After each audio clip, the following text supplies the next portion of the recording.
Welcome, everybody.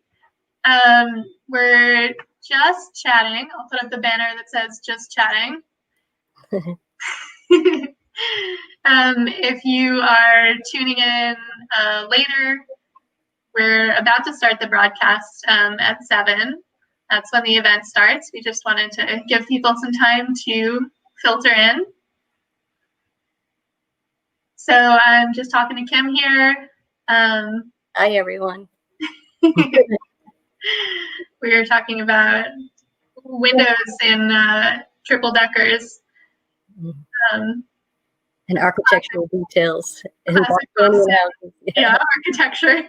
I actually just got a little pin. There's this person who makes like pins of architectural like idiosyncrasies, I guess. And they made one of a triple decker. It's very cute. Oh, that is cute. It's like a little enamel pin. I'm excited for this.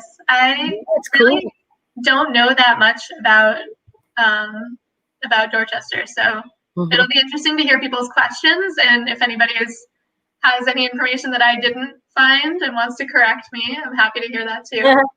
Yeah, we'll see who joins us. You don't know who joins us.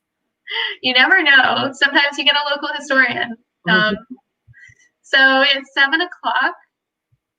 So we could start now. Okay.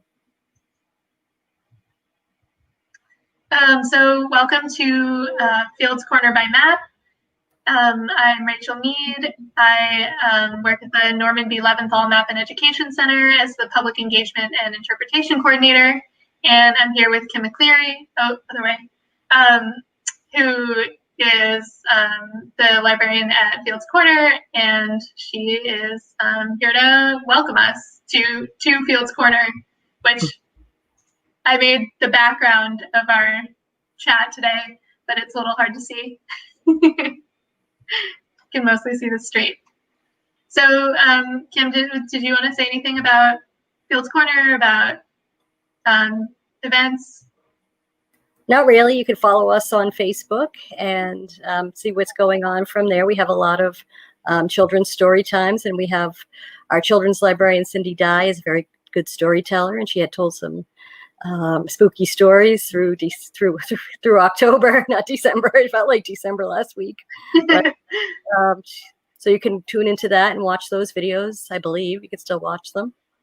And we're just looking forward to someday being back open to the public. So we miss you all. So welcome, and hope you learned something new tonight. Yeah, it's a common theme.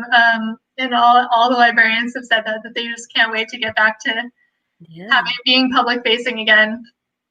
So we're happy to have this event where we can kind of gather some people from the neighborhood and talk about where you live. So we're gonna say goodbye to Kim for a little bit. Bye. And I'm going to show you my screen, except I'm gonna make it big and me small.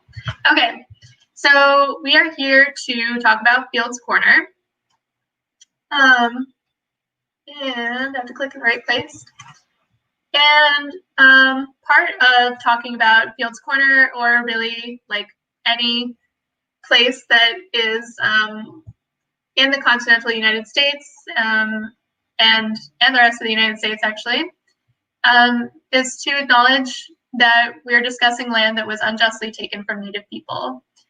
What European settlers called the Shawanook Peninsula was called Mashawomack by Algonquian speakers, and it was and is home to groups including the Mashpee and Aquinnah-Wampanoag tribes, the Nipmuc nations, and descendants of the Massachusetts people. So tonight we're talking about land that we call Fields Corner, based on the name of a wealthy white man who lived there in the 17th century. The urban atlases we are about to discuss record property ownership in the 19th and 20th centuries, but they don't adequately address previous or contemporary Native groups. Often the late 19th and early 20th century period was thought of as a time long after colonization in New England, but colonialism is an ongoing process, both in the time these maps were created and today. These atlases were being produced during the same period that settler governments were prosecuting massive violent efforts at native land dispossession in other parts of the continent. Today, nations and bands are still asking for recognition and land rights from federal, state, and local governments. So the land we're standing on today, much like the land that's documented in these atlases, cannot be understood without acknowledging the expropriation and genocide which took place during colonization. Many of the maps we have at the Leventhal Center were created for this project of colonialism, colonization, expansion, erasure, and dispossession. These urban atlases certainly represent erasure. As I'm sure you'll notice, there really is no mention of Native groups on any of these atlases. However, Native people remain on this territory, carrying on the traditions of many generations. If you're tuning in from out of town, the map that I'm showing right now is from native-land.ca. So this is what it looks like for Massachusetts, for the Boston area. I really recommend this. It's a digital mapping project that can kind of help develop your thinking about the way cartographies of colonialism relate to your lives and where you live. So if you want to leave a note about whose land you're on in the comments, I will be looking at the comments throughout the night, and I want this to be kind of interactive. So let me know if you have questions or comments, and I'll try to address them. So native-land.ca. This is what the whole map looks like, and not a super accurate projection. And they talk about the accuracies of mapping and the lack thereof. But it's a super interesting project, and it's really helpful for kind of starting to think about land and land ownership in our present day. So we're going to talk about urban atlases today. And I'm going to start by talking about what these atlases are. So they're basically giant books, the way that you would expect an atlas to be. And they are mostly real estate and fire insurance atlases. So what that means is they were made for a certain purpose, like knowing what land to insure. And we can use them today for a variety of like historical research purposes. So because they were often either real estate or fire insurance, they talk about the material that a building is made out of. This is a key here from an 1875 fire insurance atlas. The Sanborn atlases were all fire insurance. So like a stone building is blue, brick is pink, and frame is yellow. Stables all have X's through them. I know that when I was looking at these maps, was like, why do all these buildings have X's? It's because they have horses in them, and that's how they symbolize that. It tells you things like where the window openings are in the buildings, which is really important if you are trying to decide how much to insure a building for or a property. Whether they have steam boilers. They talk sometimes about whether there is a night watchman. So there's a lot of like very rich information on these maps. They can answer questions like, what's the history of my home? What is the history of my neighborhood? And how is today's city related to the city of the past? So I really want to talk about what Fields Corner used to look like and the kinds of things that were in the neighborhood. I've just done kind of like a cursory job on this. I'm definitely not a local history expert. If you are, please leave comments. I'm just here to tell you how you can use this tool to do your own research and learn about your neighborhood. These are like huge atlases, right? So these are like, I don't know, like 3 feet, almost 3 feet wide when you open them up. And that means that they take up a lot of space. When you want to be able to do research like this, you probably don't want to have to be flipping through these giant books, especially if you want to compare years of history to each other. So if you have, let's say, the atlas for 1898 out on the table, and you want to be able to compare what happened a few years later in 1904, you're going to have to completely like close your book, put it away, get another book out, open that book on the table. So they're really huge. They take up a lot of space, and they are really not particularly, I don't know what the word is. It's very hard to use them for your research because they're so unwieldy. So we created this tool called AtlasScope.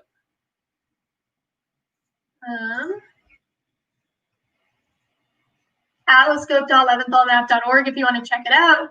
We'll be talking about that for the rest of the evening. It's a digital transformation of over 100 atlases of Boston and the surrounding areas.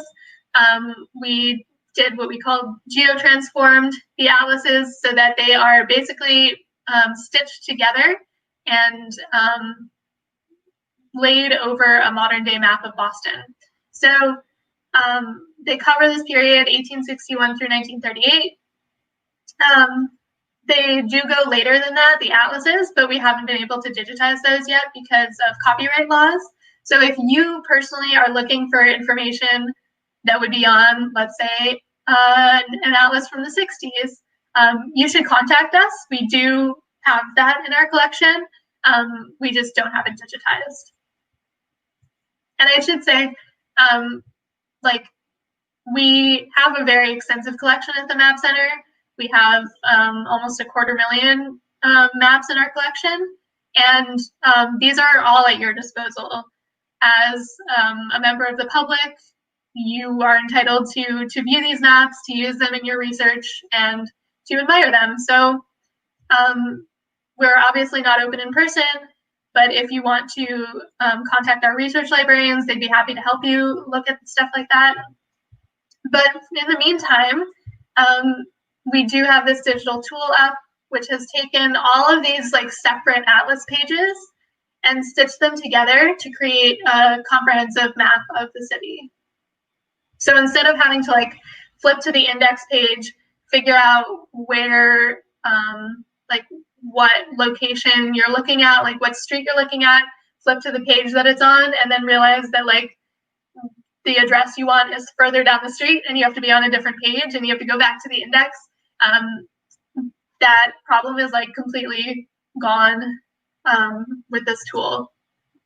So downtown Boston has 24 atlases covering it. Fields Corner has 11 atlases, although we do have 12 layers. 1874 has this funny thing where basically, you can think of it like the atlas maker drew it at 2 different zoom levels. So he drew it zoomed out pretty far and then zoomed in a lot further. So you'll notice there are 12 layers, but there are only 11 atlases. And they go from 1874 to 1933. So that's a pretty good length of time. It's 60 years that are covered by these atlases. So if we head to that website now, you are presented at the beginning when you get here with 3 options. You can do Find Me. You can actually have it track you around the city. So I definitely recommend going to the website on your phone and trying this out, giving it access to follow you around.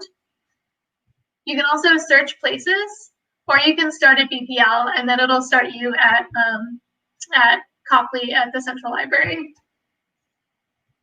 We're going to search places, and we're going to search 1520 Dorchester Avenue, which is the address of the library. So you have to make sure that you choose the right one. There are often, obviously for this one, there's one answer that's the correct response that you want. It's very obvious which one you should click on.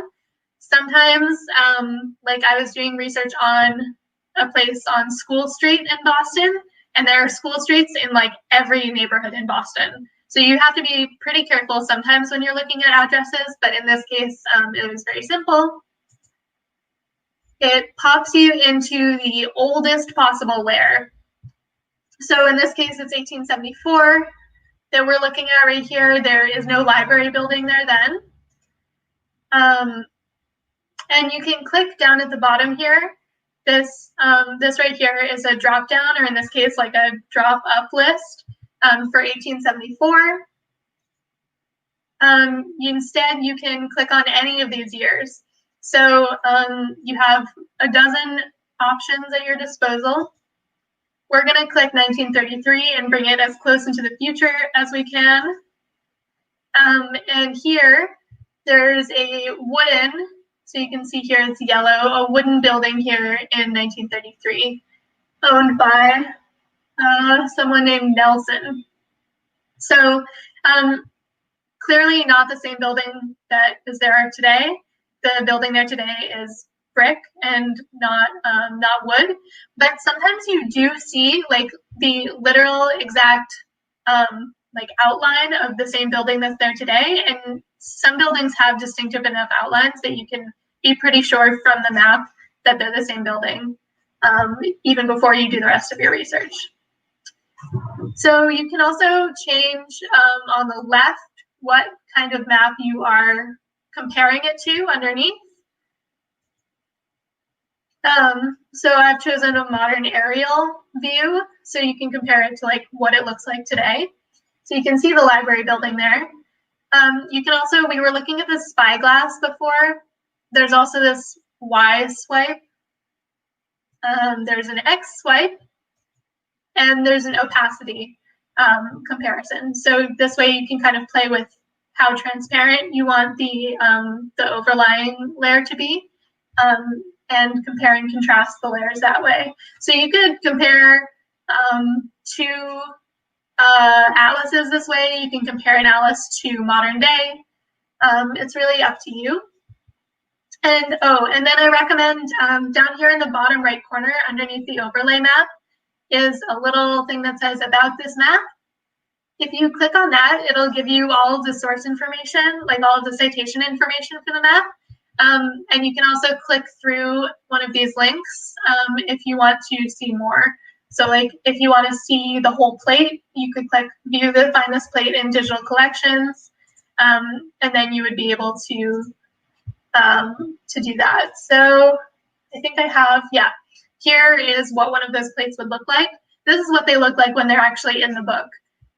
So you can see like the tabs on the side here, on either side, that tell you what page you're on. They're really thick pages, so it's very useful.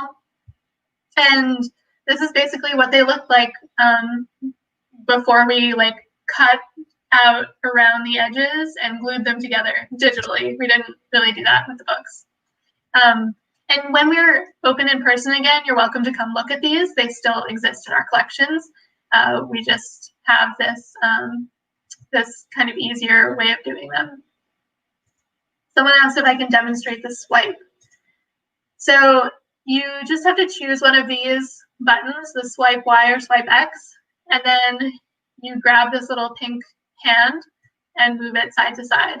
I can't do it because this is fake. This is a screenshot. So I want you guys to try it out, atlascope.leventhalmap.org. And my question is, what school was across the street from 473 Adams Street starting in 1898? So I've chosen a Dorchester school. If you open up Atlascope, so atlascope.leventhalmap.org, and then click search places, type in 473 Adams Street, hit enter, and then go to the bottom right-hand corner and click the drop-down for 1898. Or any year after that. The school is actually there for quite a while. It's there through 1933. And while I'm waiting for the answers to just start rolling in, as I'm sure they will, I can give you some clues if you're a history buff. This is a school named after a famous philanthropist of the 19th century, female philanthropist, who I think at one point was like the richest woman in, I don't know what geographical area.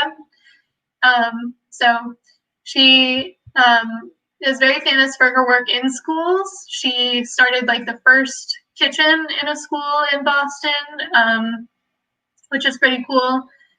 There are a bunch of schools that are like named after her or endowed by her. And she also kind of saved Old South Meeting House. She spent a lot of money to keep it in shape.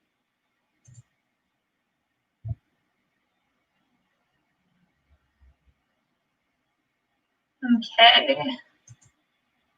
The answers are not rolling in, but I'm going to assume that you guys have it and you're just too shy to comment.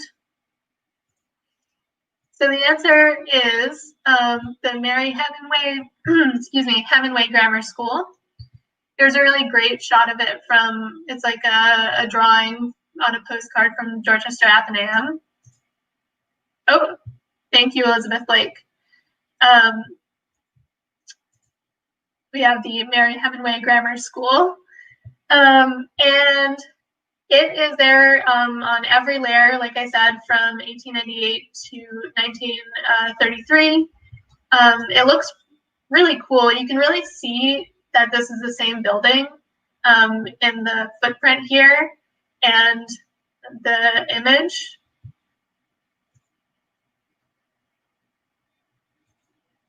And so now we're going to explore Fields Corner a little bit. Again, I'm definitely not an expert on any of this. If you have any comments or questions, please let me know.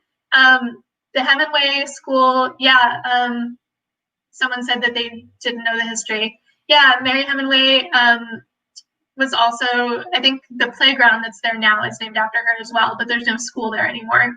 I'm not sure how long the school was there.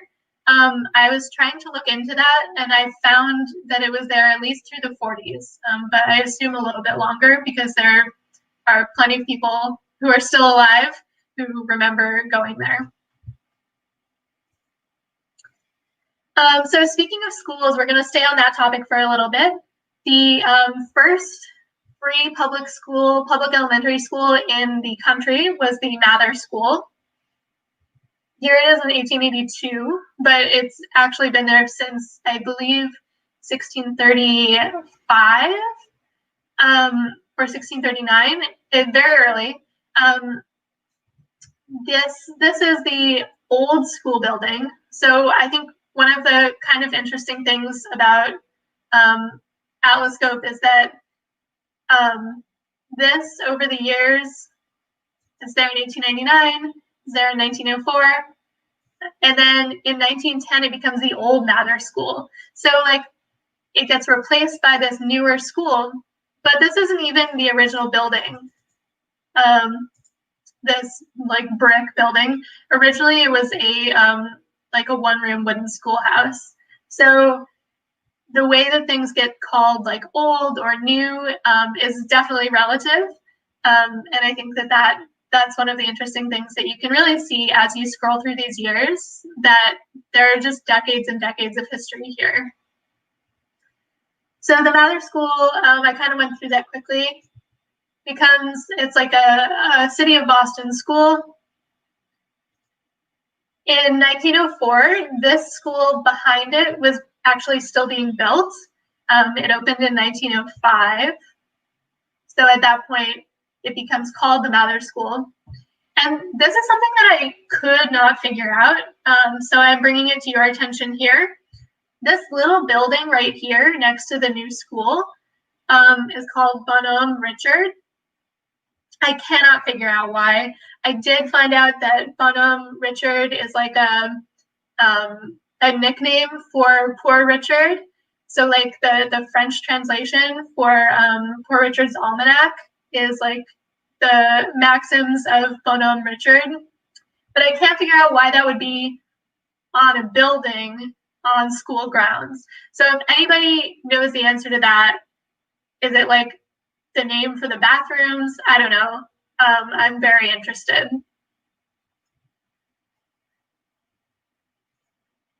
And then, like I said, that the new school becomes just called the Mather School, and then the old one becomes the old Mather School. So things get replaced times change.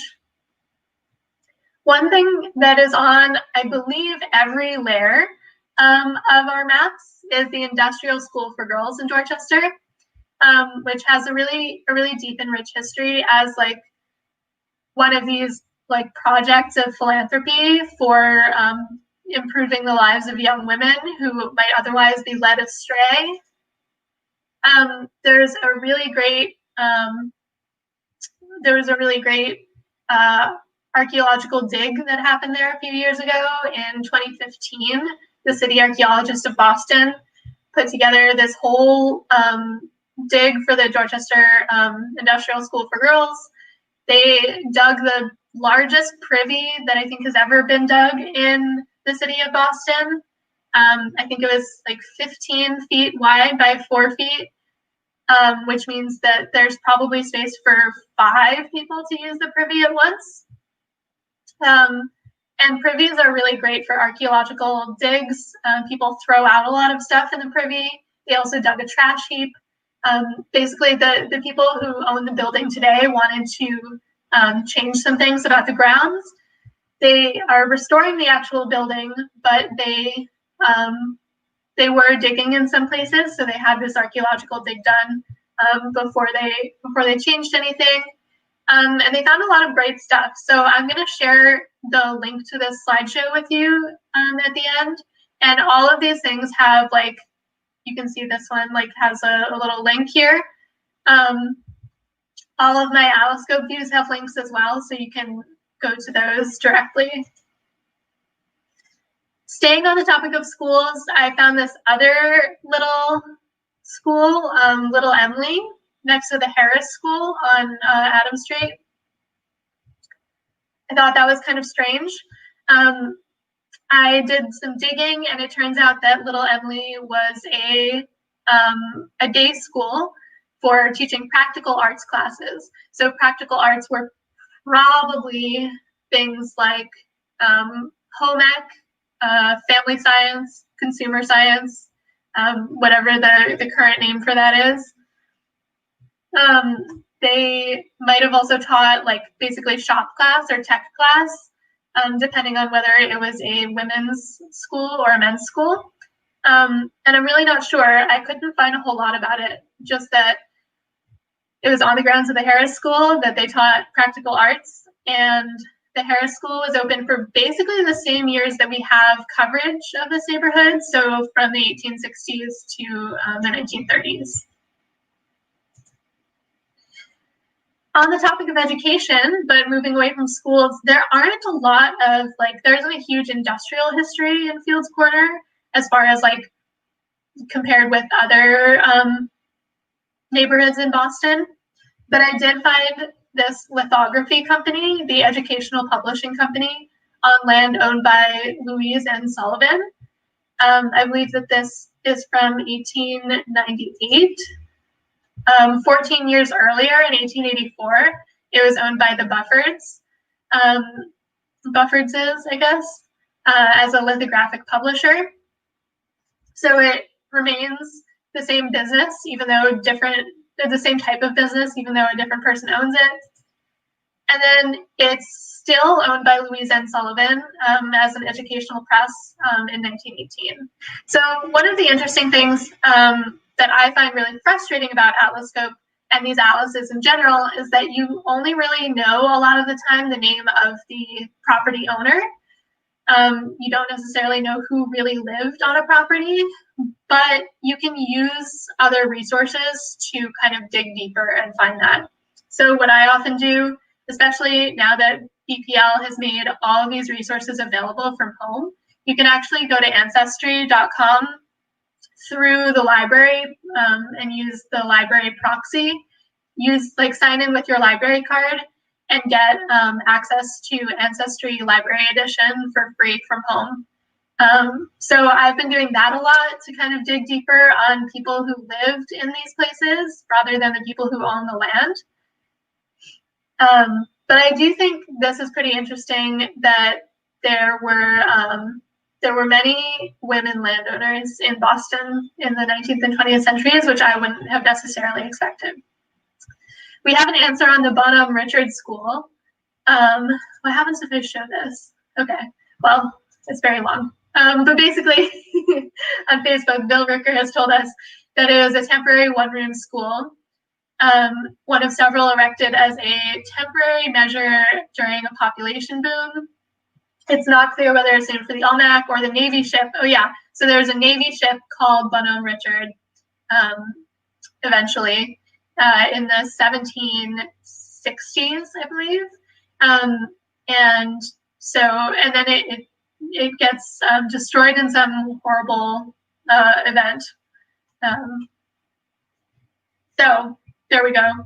Thank you, Mr. Ricker. And I did find one, well, I found a couple, but I particularly liked this manufacturer, Eddy and Son Refrigerator Manufacturing in 1884. I, for one, definitely didn't know that there was refrigerator manufacturing to be done in the 19th century. I guess I hadn't thought a lot about like the history of refrigeration recently, and definitely not in Boston. But these people own the land. It doesn't say what they do in the 1874 atlas, but Darius, Eddy, and Son own the land. Did I show that? In 1874 as well. And then they own it up through 1918, making refrigerators, I guess. If anybody has any history on refrigerator manufacturing and how long that's been going on, I can look it up later. But if anybody else is interested, this definitely piqued my interest. And that's something that I really find with these atlases is that even if you're looking for something specific, there's just such depth and breadth of information here that sometimes you kind of get carried away down a research rabbit hole that you wouldn't otherwise have known about. Another kind of classic 19th century location, free home for consumptives. There are a lot of these in Boston, a lot of homes for people with TB and people with other illnesses or other reasons for needing people to take care of them. There are so many like little places around Boston that are called like the home for aged couples or the home for penitent women. They're just like everywhere, mostly single gender.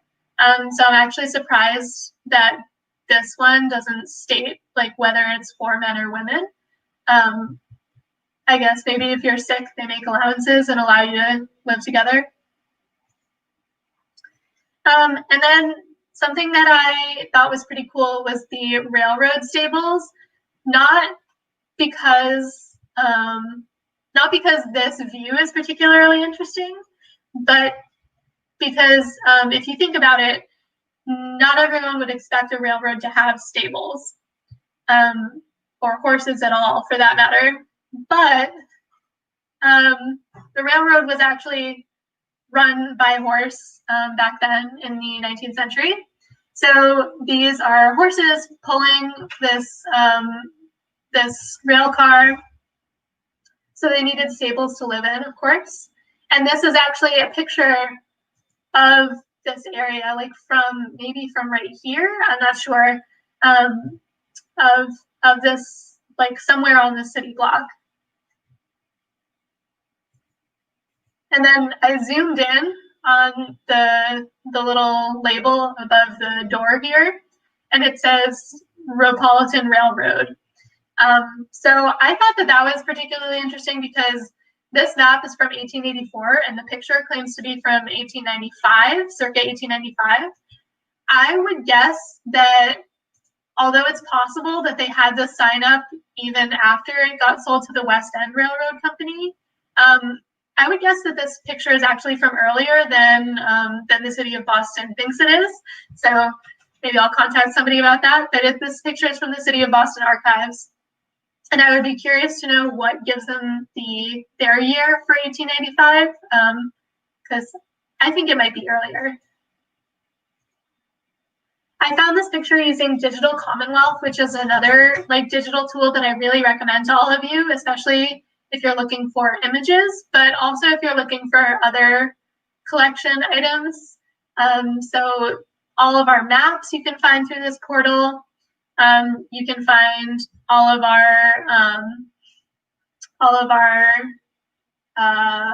like the BPL collections. There's a lot of photo collections, and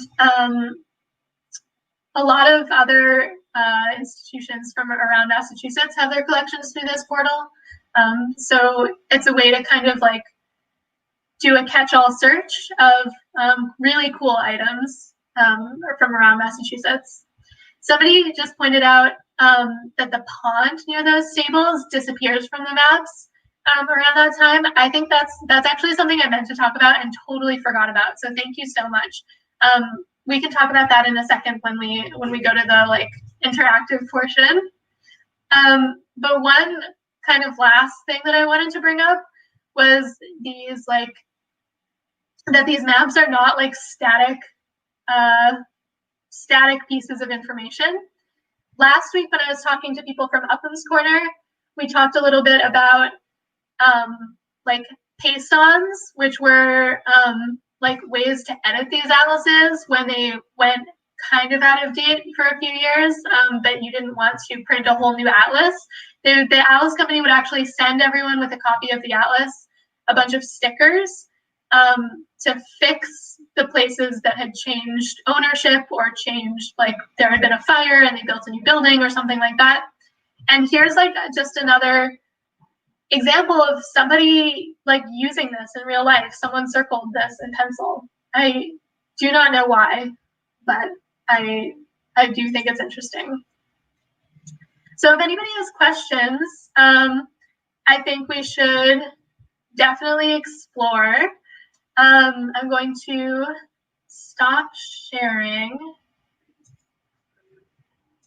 And then I'm going to, oh, hello. And then I'm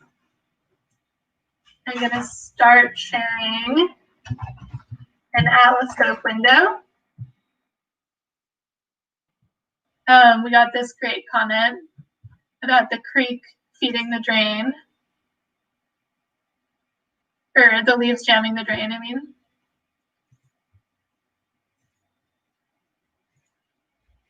Okay.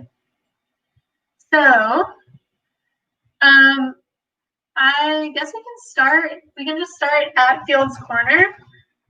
But if anybody has places that they want to look up, I would really love to do that. Where did I look? Where am I? Did I not pay attention to what I was doing? There we go. So yeah, so I want to talk a little bit about like the Metropolitan Railroad Company horse car depot right here, which you can see in 1874. There's this huge body of water here, this huge creek that was buried through a process of city planning, environmental, civic engineering. Fields Corner question. So did we already say how the name Fields Corner came about? Yeah, so as Bill has said, Fields Corner has lost its apostrophe. So it's named after some fieldses. Enos Field is not the first one, but he is the first one that we have on one of our maps. So Enos Field is here in 1874 at this corner. And then it becomes, that one doesn't have any, some of these have less information than you would want, and some of them have a lot of information. Then it becomes Henry Field. It's Ayers, Henry Field Ayers. When you see HRS on these maps, that's what it stands for. And then the field building is okay, so there's two important buildings here. There's this field building, which is pink, which means it's brick. And then up here to the north there's this kind of funny step-like building, yellow wood building, which I believe is still there as well, although I'm pretty sure that it's been filled in. So we can actually check that by turning this to a modern aerial image. So you can see kind of the footprints of the buildings that are still there. And that's something that I love. So you can see like probably over here where Mary E. McKenna owns this building, this really looks like probably the same house. It's got this little tower out front. Whereas like obviously the neighboring building, Catherine E. Broderick's property, is totally different and mostly a parking lot. Bill says the original brick building that was on the corner was moved slightly further back to make room. Yeah, so a lot of these buildings, especially in Dorchester, I was just learning last week that in Upham's Corner, what's it called, the Blake House was moved. There has been like quite a lot of movement in Dorchester, and there will probably continue to be as buildings get torn down or restored or preserved in some way. So this is something that, I don't know, I just love kind of exploring what buildings are still there and what buildings are gone. Does anybody have any other questions? I do have one more little thing that I wanted to talk about, which is right here. Fenno Place. Here's something that I think kind of exemplifies what I'm talking about, where like things change over time so much that you really do need something like this map, or this tool, this like collection of maps to be able to track the process through time. So someone named George D. Fenno owns this property in 1874. And then it becomes a street, well, let's see. So it's not a street in 1884. And then in 1889, there's this little street here named after that person, even though they no longer live here and their heirs no longer live here. And then this little street is here up through the 30s. But today, there's just like a parking lot here, you know? Like, so there are, I was having trouble last week coming up with an example of streets that used to exist and no longer exist. So you won't be able to like these addresses on Fenno Place 6 and 7. If you're searching places in AtlasScope, you won't be able to search Fenno Place. You will get these other options for Rockford, Cambridge, Newton Center, Chelsea, Revere, but none of these are what you're looking for, right? You're looking for this. So it is pretty frustrating that you can't look up former addresses, but you can only look up modern ones. Oop, it took me to Rockford. Let's go back to Fields Corner. Anyone have like, does anyone want to look up your address or an address of somebody that you know in Dorchester? I think that's pretty fun. You can see like the history of your property or a friend's property. Or maybe a relative if you have someone who used to live in Fields Corner who doesn't anymore. I do like that that it actually says Fields Corner on a lot of these.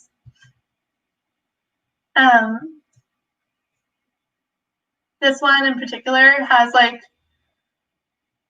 a bunch of neighborhood names on it. I have to say, I really like Hopkins Maps.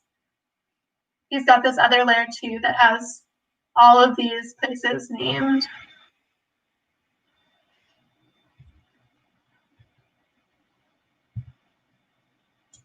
Bill has done a lot of research on this. I wish that you could paste pictures here. I really wish that we were just in person and you could show us, but unfortunately we can't. So we got a request for 23 Vincent Street.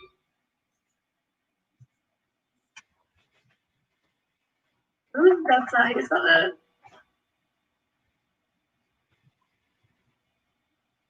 In Dorchester Center. So it was the estate of Walter Baker, who is probably the Walter Baker of chocolate producing fame, because this is the right time for it.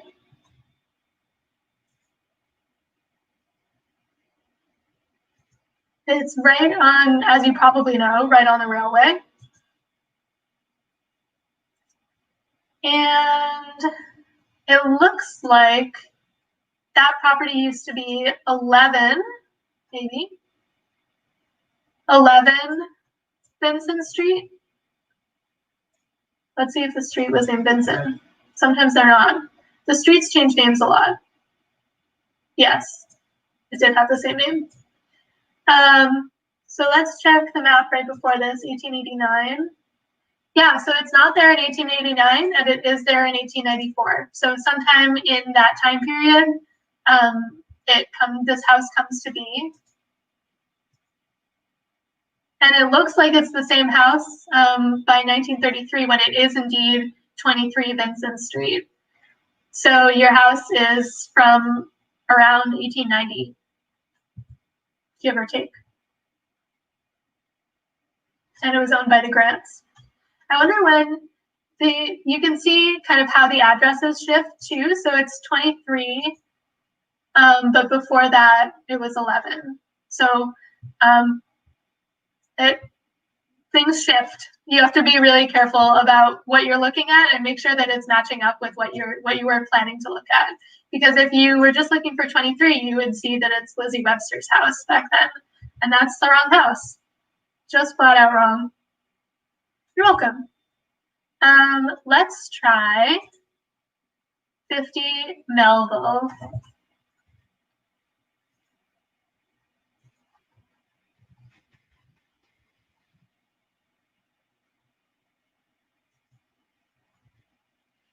So there was a railroad station here. I don't know it well enough to know if there is now. Interestingly, you are on the property of the heirs of Thomas and Vincent, so after whom that street is named, I assume. And there's no house there in 1874, no house there in 1884, no house there in 1894. There is a property line in 1904. There's David H. Brewer's property. Then Bertha Lamson.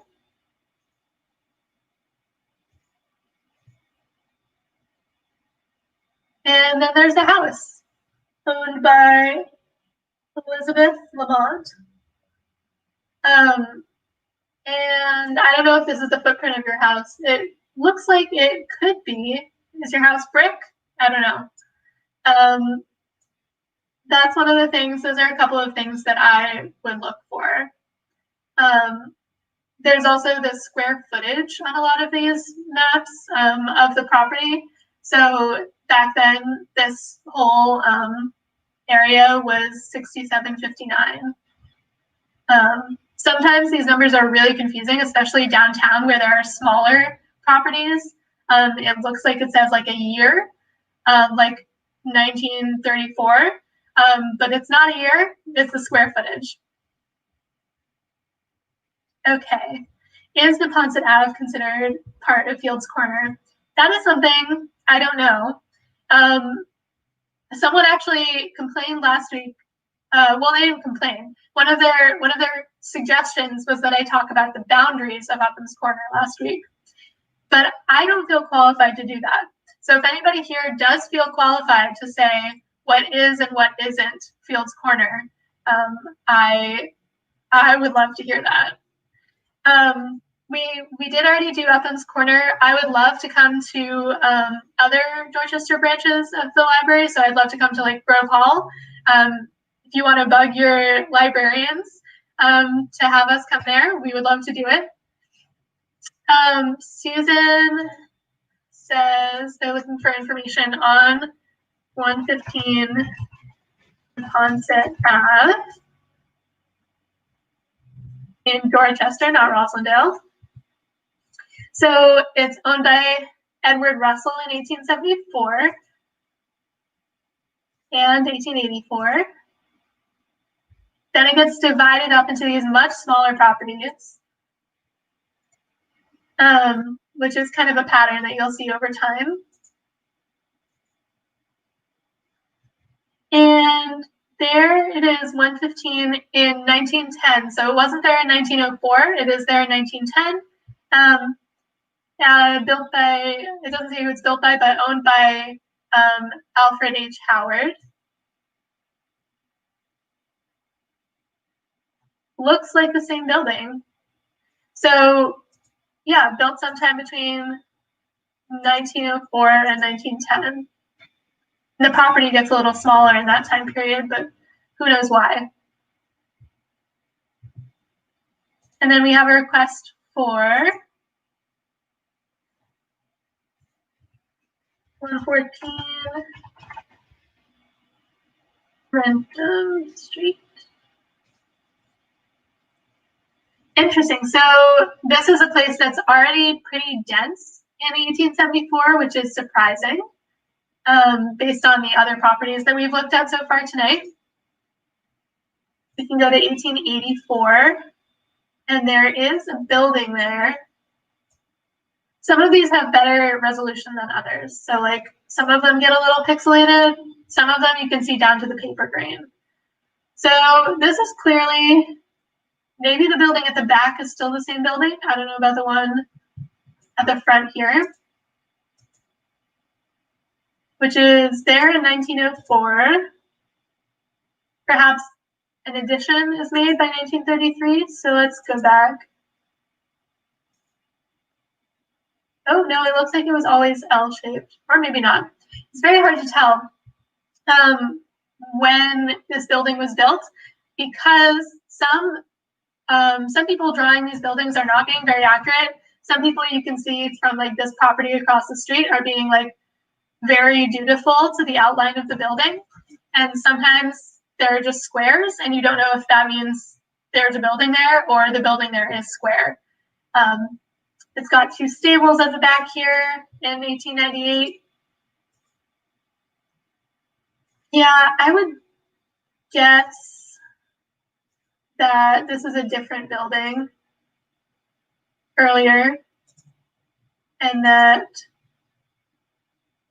there was a fire or something happened and there's a different building here now.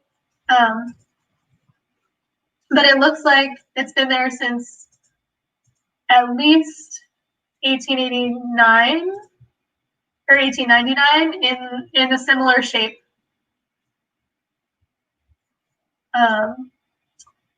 Although it looks like a different shape now, and I don't know if that's because it's been added onto or if it's a totally different building.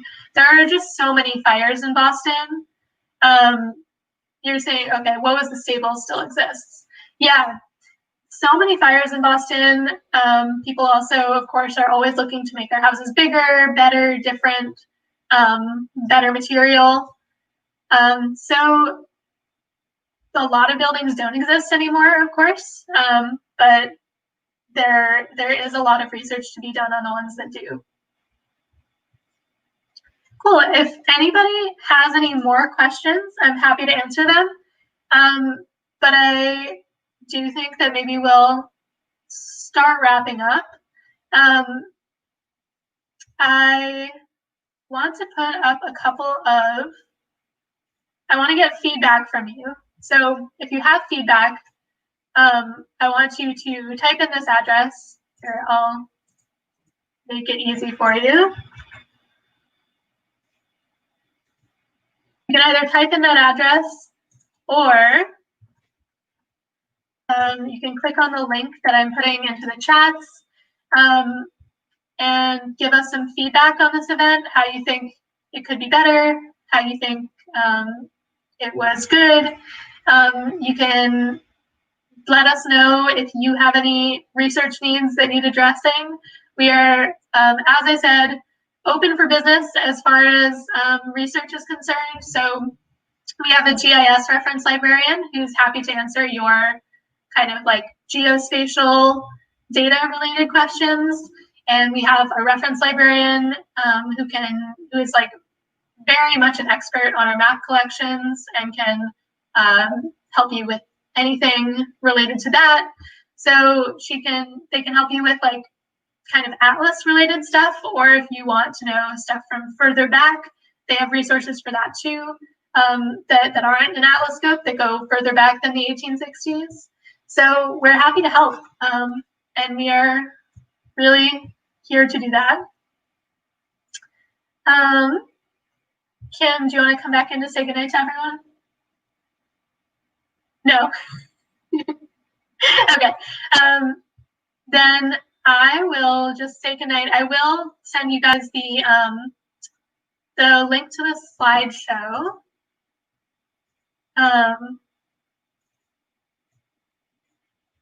Let me do that. Oops.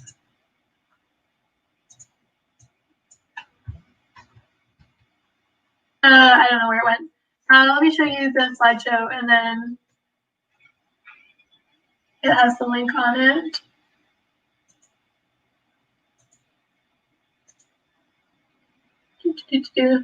Sorry, hope you're filling out